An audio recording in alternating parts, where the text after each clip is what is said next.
Good morning to all students. आज का हमारा टॉपिक है colour and spectral behaviour of transition element cations, यानी कि हम संक्रमण तत्वों के रंगीन या रंगीन होने की चर्चा करेंगे।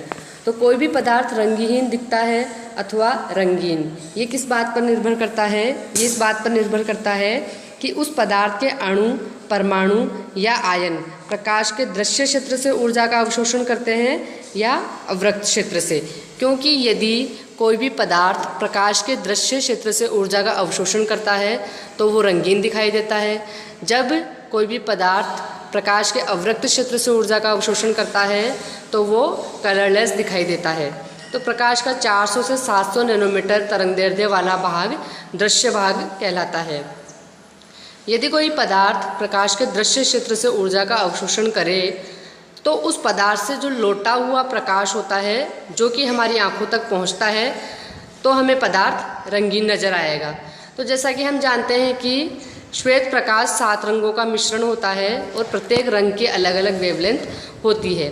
प्रकाश जब भी किसी पदार्थ से टकराता है और उसमें से किसी एक रंग की तरंगों को अवशोषित कर लेता है तो उससे निकले हुए प्रकाश का जो रंग होता है उसे उस रंग का पूरक रंग कहते हैं और उसी रंग का हमें वो पदार्थ नज़र आता है। तो जैसे बैंगनी रंग के प्रकाश का अगर अवशोषण हुआ है तो पूरक रंग यानी कि परावर्तित प्रकाश का रंग क्या होगा? पीला हरा। यदि नीले रंग के प्रकाश का अवशोषण होता है तो पूरक रंग पीला होता है। ठीक है, इसी प्रकार से ये आगे पूरी सारणी दी हुई है, यानी कि हरे नीले का अवशोषण होगा तो नारंगी पूरक रंग होगा और नीले हरे का अवशोषण होगा तो पूरक रंग लाल, हरे का अवशोषण होगा तो गहरा बैंगनी। ठीक इसी प्रकार से होगा। तो संक्रमण धातु के यौगिकों में रंगों के कारण क्या है? तो संक्रमण धातु के यौगिकों में रंगों के 2 प्रमुख कारण होते हैं, एक तो डी ट्रांजिशन, दूसरा चार्ज ट्रांसफ़र। तो पहला है डी ट्रांजिशन की चर्चा करते हैं। तो संक्रमण धातु संकुलों में डी संक्रमण को या डी ट्रांजिशन को क्रिस्टल फील्ड थ्योरी के आधार पर समझाया जा सकता है। तो इस सिद्धांत के अनुसार निम्नतम ऊर्जा अवस्था यानी कि ग्राउंड स्टेट में तो पांचों डी कक्षकों की ऊर्जा क्या होती है? समान, यानी कि पांचों डी कक्षक डीजेनरेट एनर्जी के होते हैं। पांचों डी कक्षकों की ऊर्जा बिल्कुल बराबर होती है। और पांचों डी कक्षक कौन कौन से होते हैं? D x y, d x z, d y z, d x square dash y square and d z square. ठीक है, लेकिन जब संक्रमण धातु आयन के संपर्क में लिगेंड आते हैं तो समान ऊर्जा वाले डी कक्षकों का विपाटन हो जाता है, स्प्लिटिंग हो जाती है, जिससे कुछ डी कक्षक तो उच्च ऊर्जा के हो जाते हैं और जिन कक्षकों की ऊर्जा उच्च होती है उन्हें हम ईजी कक्षक कहते हैं, जबकि कुछ डी कक्षकों की ऊर्जा कम हो जाती है जिन्हें हम D2G कक्षक कहते हैं। तो जब कोई अष्टफलकीय संकुल बन रहा होता है तो हम जानते हैं अष्टफलकीय संकुल बनने के लिए 6 लिगेंड की आवश्यकता होती है और ये 6 लिगेंड एक अष्टफलक के कोनों से अर्थात एक्स, वाई और जेड यानी कि तीनों अक्षों की ओर से धातु आयन की ओर पहुंचते हैं। तो इस प्रकार जब अष्टफलकीय आकार में 6 लिगेंड केंद्रीय धातु परमाणु की ओर पहुंचते हैं तो समस्त डी कक्षकों की ऊर्जा के मान में वृद्धि हो जाती है। लेकिन ईजी कक्षक जो कौन कौन से हैं? D x square dash y square और डी जेड स्क्वायर, जो कि एक्स, वाई और जेड अक्षों की ओर ही अभिविन्यासित होते हैं, यानी कि ये अक्षों पर स्थित होते हैं। और अक्षों पर स्थित होने के कारण इन डी कक्षकों में जो इलेक्ट्रॉन्स होते हैं वो लिगेंड की इलेक्ट्रॉन डेंसिटी से क्या होंगे? रिपल्शन फोर्स महसूस करेंगे, प्रतिकर्षित होंगे। और जितना ज़्यादा डी ऑर्बिटल और लिगेंड के इलेक्ट्रॉन डेंसिटी के बीच में रिपल्शन होगा, यानी कि मेटल के डी ऑर्बिटल में जो इलेक्ट्रॉन डेंसिटी होती है और लिगेंड के पास में जो इलेक्ट्रॉन्स होते हैं तो समान चार्ज के बीच में रिपल्शन होता है और जितना ज़्यादा रिपल्शन होगा उतना ही ये डी ऑर्बिटल जो है उच्च ऊर्जा स्तर पर चले जाएंगे। जबकि जो शेष 3 कक्षक है वो कौन कौन से? D x y, d y z और डी एक्स जेड। ये तीनों जो T2G कक्षक है d x y, d x z और डी वाई जेड, ये तीनों कक्षक जो है एक्स, वाई और जेड तीनों अक्षों के मध्य स्थित होते हैं। ठीक है, यानी कि एक्स, वाई, जेड अक्षों के मध्य स्थित होते हैं। इस कारण जो है इन डी कक्षकों में जो इलेक्ट्रॉन्स होते हैं वो लिगेंड की इलेक्ट्रॉन डेंसिटी से कम रिपल्शन फोर्स महसूस करते हैं, इसलिए ये निम्न ऊर्जा स्तर पर चले जाएंगे। इस प्रकार Eg और T2G कक्षकों में से Ag कक्षकों की ऊर्जा उच्च होती है और T2G कक्षकों की ऊर्जा कम होती है। ठीक है, तो यानी कि इन दोनों प्रकार के डी कक्षकों की जो ऊर्जा का अंतर है इसे डेल्टा O या 10dq द्वारा प्रदर्शित किया जाता है, जहाँ O क्या है, ऑक्टाहेड्रल। और उपयुक्त से क्या स्पष्ट हुआ कि जो Eg कक्षकों की ऊर्जा है वो औसत ऊर्जा स्तर से प्लस 0.6 डेल्टा O ऊपर है, जबकि T2G कक्षकों की जो ऊर्जा है वह औसत ऊर्जा स्तर से माइनस 0.4 डेल्टा O नीचे होती है। ठीक है, यानी कि इस प्रकार डी कक्षकों की ऊर्जा में अंतर आ जाता है। तो ऐसी स्थिति में यदि कोई इलेक्ट्रॉन निम्न ऊर्जा वाले T2G कक्षकों से उच्च ऊर्जा वाले Eg कक्षकों में जाएगा तो वह कम ऊर्जा वाले दृश्य क्षेत्र से विकिरणों का अवशोषण करेगा, क्योंकि अवरक्त प्रकाश की ऊर्जा क्या होती है, ज़्यादा होती है, जबकि दृश्य क्षेत्र जो है उसकी ऊर्जा कम होती है। तो इन विकिरणों का अवशोषण करेगा और इस कारण से वो संकुल रंगीन दिखाई देने लगेगा। उपयुक्त के विपरीत यदि कोई चतुष्फलकीय संकुल बन रहा हो तो चतुष्फलकीय आकार में 4 लिगेंड धातु आयन की ओर आएंगे और एक नियमित चतुष्फलक की तुलना हमें घन से कर सकते हैं, जिसमें क्या होता है, केंद्र पे तो धातु परमाणु होंगे और कोने कितने होते हैं, घन में 8, तो एक छोड़ के एक, मतलब एकांतर क्रम में कोनों पर लिगेंड रहते हैं। ठीक है, जब अपन इन लिगेंड को धातु से मिलाएंगे तो टेट्राहेड्रल यानी कि चतुष्फलक का निर्माण हो जाएगा। तो इन चित्रों से क्या स्पष्ट हुआ कि चतुष्फल के आकार में आए चारों लिगेंड Eg व T2G कक्षकों में से किसी के भी एकदम सीध में नहीं होंगे। Eg कक्षक जो है और केंद्रीय धातु आयन और लिगेंड के मध्य, यानी कि Eg ऑर्बिटल केंद्रीय धातु आयन और लिगेंड के मध्य एंगल कितना होता है, 54 डिग्री 44 मिनट, जबकि T2G कक्षकों केंद्रीय धातु आयन और लिगेंड के मध्य एंगल होता है 35 डिग्री 16 मिनट। यानी कि हमने देखा कि T2G कक्षक जो है लिगेंड की दूरी Eg कक्षक और लिगेंड की दूरी से कम है, यानी कि T2G कक्षक जो है वो लिगेंड के ज़्यादा पास में है, जबकि Eg कक्षक लिगेंड से ज़्यादा दूर है। यानी कि जब दूरी कम हुई, यानी कि T2G कक्षक और लिगेंड की दूरी कम, यानी कि T2G कक्षकों में जो इलेक्ट्रॉन उपस्थित है वो लिगेंड के इलेक्ट्रॉनों से प्रतिकर्षण महसूस करेंगे।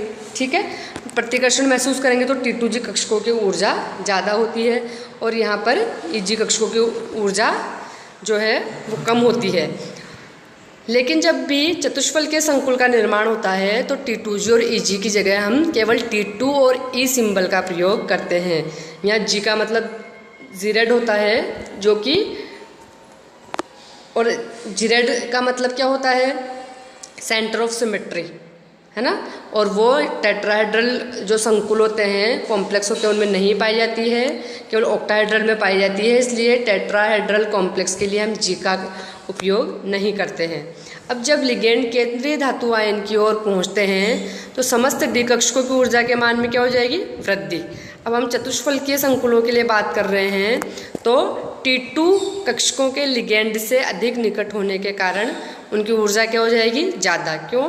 क्योंकि प्रतिकर्षण ज़्यादा होगा T2 कक्षकों में उपस्थित इलेक्ट्रॉन डेंसिटी और लिगेंड की इलेक्ट्रॉन डेंसिटी के बीच में, तो प्रतिकर्षण ज़्यादा तो ऊर्जा ज़्यादा हो जाएगी।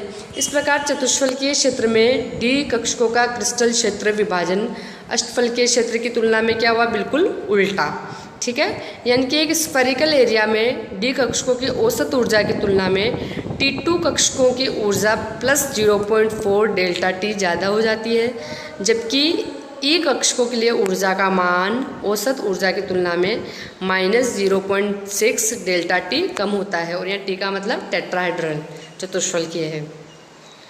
इस प्रकार जब निम्न ऊर्जा वाले Eg कक्षक से इलेक्ट्रॉन का स्थानांतरण उच्च ऊर्जा वाले T2 कक्षकों में होगा तो इस प्रक्रम में कम ऊर्जा वाले दृश्य क्षेत्र से ऊर्जा का अवशोषण होगा और संकुल रंगीन दिखाई देगा।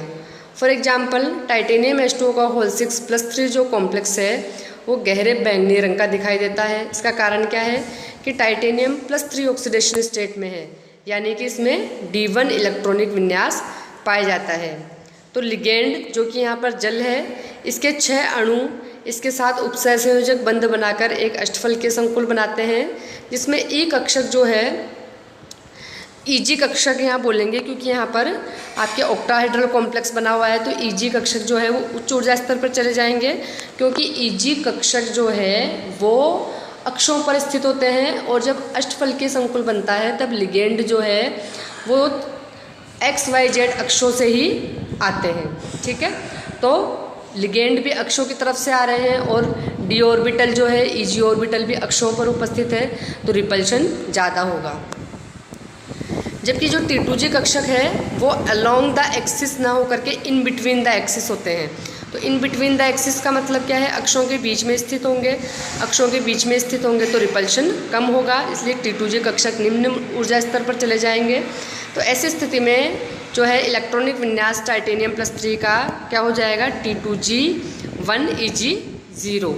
इसमें Eg व T2G कक्षकों के मध्य ऊर्जा का अंतर यानी कि डेल्टा O का मान जो है, डेल्टा O का जो मान है वो 4 गुणा 10⁻⁻12 अर्ग के बराबर होता है, जो कि 500 नैनोमीटर तरंगदैर्ध्य के यानी कि हरे प्रकाश की ऊर्जा है। अर्थात यदि इस पदार्थ को श्वेत प्रकाश में रखा जाए तो उसके हरे भाग का अवशोषण हो जाएगा, और इसका जो T2G कक्षकों में उपस्थित एक इलेक्ट्रॉन है वो Eg कक्षकों में चला जाएगा। ठीक है, यानी कि इससे परावर्तित हुए प्रकाश या लौटे हुए प्रकाश में हमें यह बैंगनी रंग का दिखाई देगा, क्योंकि हरे रंग का पूरक रंग बैंगनी है। ठीक है, तो इलेक्ट्रॉनों के इस प्रकार संक्रमण को यानी कि डी कक्षकों में ही संक्रमण को हम DD संक्रमण कहते हैं, क्योंकि T2G कक्षक भी D कक्षक है और Eg कक्षक भी D कक्षक है, तो D से D कक्षकों में ही संक्रमण हो रहा है, इसलिए इसे DD संक्रमण कहते हैं। ठीक है, अब देखो, यदि लिगेंड समान हो और अणुओं की ज्योमेट्री भी वही हो तो Dn तथा D10-n विन्यास वाले आयनों अर्थात समान अयुग्मित इलेक्ट्रॉनों वाले आयनों का रंग करीब करीब समान ही रहता है। ठीक है, जैसे n का मान अपन 1 रखें तो D1 तथा D10-1 यानी कि D9 विन्यास वाले आयनों का रंग क्या होगा, करीब करीब समान रहेगा। अब देखो, D0 व D10 विन्यास वाले आयन सामान्यतः रंगीन होते हैं। रंगहीन होने का कारण क्या है, कलरलेस होने का कारण क्या है, क्योंकि इन दोनों ही स्थितियों में DD ट्रांजिशन की कोई पॉसिबिलिटी नहीं है। अब D0 विन्यास यानी कि D इलेक्ट्रॉन ही नहीं है जो, तो DD संक्रमण कैसे होगा, और D10 विन्यास में सारे के सारे D कक्षक भरे हुए हैं तो ट्रांजिशन नहीं होगा। जबकि D5 विन्यास वाले धातु आयन स्थायी अर्धपूरित विन्यास वाले होने के कारण इनमें भी DD संक्रमण की संभावना बहुत कम होती है। यही कारण है कि जो D5 इलेक्ट्रॉनिक विन्यास पाया जाता है, मैग्नीज +2 या आयरन +3, ये भी बहुत हल्के रंग के यानी कि लगभग कलरलेस होते हैं। अब जो दूसरा कारण है संक्रमण तत्वों के कलर्ड होने का, वो है चार्ज ट्रांसफर स्पेक्ट्रा, जो क्या है कि संक्रमण धातुओं के यौगिकों में रंग का दूसरा महत्वपूर्ण ये कारक है। तो इलेक्ट्रॉनों का एक आणविक कक्षक से दूसरे आणविक कक्षक में जब स्थानांतरण होता है तो हम इसे बोलते हैं चार्ज ट्रांसफर। ठीक है, यानी कि धातु आयन तथा लिगेंड अणु या आयनों के आणविक कक्षकों के मध्य भी इलेक्ट्रॉनों का संक्रमण हो सकता है, जो दोनों तरफ से हो सकता है, वाइस वर्सा, यानी कि मेटल टू लिगेंड भी चार्ज ट्रांसफर हो सकता है, यानी कि धातु से लिगेंड की तरफ भी हो सकता है, और लिगेंड टू मेटल यानी कि लिगेंड से मेटल की तरफ भी चार्ज ट्रांसफर हो सकता है, यानी कि एक आणविक कक्षक से दूसरे आणविक कक्षक में इलेक्ट्रॉनों का स्थानांतरण। तो इस संक्रमण में भी इलेक्ट्रॉन प्रकाश के दृश्य क्षेत्र से ऊर्जा का अवशोषण करते हैं और यौगिक रंगीन दिखाई देते हैं। तो DD संक्रमण की तुलना में चार्ज ट्रांसफर से जो उत्पन्न रंग होते हैं वो ज़्यादा गहरे होते हैं। तो संक्रमण धातु आयन पर धनावेश की जितनी मात्रा होगी उसका रंग उतना ही गहरा होता चला जाएगा, क्योंकि लिगेंड के धातु आयन पर आवेश स्थानांतरण की संभावना भी ज़्यादा हो जाएगी। ठीक है, यानी कि जो है धातु पर आवेश ज़्यादा होगा तो उसके इलेक्ट्रॉन ग्रहण करने की सामर्थ्य भी बढ़ जाएगी। अब जैसे टाइटेनियम +4, वेनेडियम +5, क्रोमियम +6 और मैग्नीज +7 की चर्चा करें, जो कि ये जो चारों मेटल्स है वो अपनी मैक्सिमम ऑक्सीडेशन स्टेट शो कर रही है। तो यहाँ टाइटेनियम +4 के संकुल तो कलरलेस होते हैं, ठीक है, क्योंकि D0 इलेक्ट्रॉनिक विन्यास है तो इसमें DD ट्रांजिशन की कोई संभावना नहीं होती है। जबकि वेनेडियम +5 से लेकर जो मैग्नीज +7 के धनायन है उन पर जैसे जैसे धनावेश की मात्रा बढ़ती चली जाती है वैसे वैसे इन मेटल्स में लिगेंड के इलेक्ट्रॉनों को ग्रहण करने की शक्ति बढ़ती चली जाती है। यानी कि इनमें ligand to metal charge transfer की संभावना बढ़ती है और ligand to metal charge transfer यानी कि लिगेंड से मेटल जो है वैकेंट डी ऑर्बिटल में इलेक्ट्रॉन डेंसिटी को ग्रहण करती है, जिससे क्या होता है इनका रंग गहरा होता चला जाता है। तो यही कारण है कि KMnO4 में एक भी अयुग्मित इलेक्ट्रॉन नहीं है, फिर भी ये गहरे बैंगनी रंग का होता है। तो ये क्वेश्चन बनता है कि KMnO4 में DD ट्रांजिशन नहीं पाया जाता है, D0 इसमें इलेक्ट्रॉनिक विन्यास है, फिर भी कलर्ड क्यों है? तो because of charge transfer, ligand to metal charge transfer. तो इस प्रकार किसी भी संक्रमण धातु आयन के संकुल में उपयुक्त दोनों कारणों यानी कि DD ट्रांजिशन तथा आवेश स्थानांतरण यानी कि चार्ज ट्रांसफ़र से यौगिकों में रंग आता है और यौगिक रंगीन प्रतीत होते हैं। अब आपके फैक्टर्स अफेक्टिंग द कलर यानी कि रंगों को प्रभावित करने वाले कारक, तो हम देख चुके हैं कि संक्रमण धातु संकुलों में रंगों के दो कारण हैं, DD transition and charge transfer. तो इनमें से चार्ज ट्रांसफ़र के द्वारा जो रंग उत्पन्न होता है उससे संक्रमण धातु आयन पर विद्यमान आवेश पर निर्भर करता है। यानी कि जैसे जैसे धनावेश की मात्रा बढ़ती चली जाएगी वैसे वैसे मेटल जो है वो लिगेंड के इलेक्ट्रॉनों को ज़्यादा ग्रहण करती है। यानी कि मेटल में लिगेंड के इलेक्ट्रॉनों को जो है अट्रैक्ट करने की, ग्रहण करने की टेंडेंसी बढ़ती चली जाती है, जिससे कलर भी गहरा होता चला जाता है। यानी कि चार्ज ट्रांसफ़र डिपेंड कर रहा है संक्रमण धातु आयन पर विद्यमान आवेश पर, जबकि DD ट्रांजिशन के द्वारा जो उत्पन्न रंग है वो क्रिस्टल क्षेत्र स्थायीकरण ऊर्जा यानी कि क्रिस्टल फील्ड स्टेबलाइजेशन एनर्जी पर निर्भर करता है। चार्ज ट्रांसफ़र के द्वारा जो रंग उत्पन्न हो रहा है वो मेटल पर विद्यमान आवेश पर निर्भर करता है, जबकि DD ट्रांजिशन के द्वारा जो रंग उत्पन्न होता है वो crystal field stabilisation energy CFSE पर निर्भर करते हैं। और CFSE का मान किन किन चीज़ों पर निर्भर करता है? वो निर्भर करता है आपके स्प्लिट होने वाले D कक्षकों के मध्य जो ऊर्जा का अंतर होता है, यानी कि T2G और EG कक्षकों के मध्य जो ऊर्जा का अंतर होता है, ठीक है। और वह ऊर्जा का अंतर कम ज़्यादा हो सकता है, डिपेंड करता है लिगेंड की नेचर पर कि स्ट्रॉन्ग फील्ड लिगेंड है या वीक फील्ड लिगेंड है। क्योंकि स्ट्रॉन्ग फील्ड लिगेंड होगा, ठीक है, जैसे साइनाइड, NO2- कार्बोनिल, तो जो है आपके स्प्लिटेड कक्षकों के मध्य ऊर्जा का अंतर ज़्यादा होगा। लिगेंड की प्रकृति, केंद्रीय धातु परमाणु की ऑक्सीकरण अवस्था, इन सब चीज़ों पर ये crystal field stabilisation energy depend करती है, ठीक है।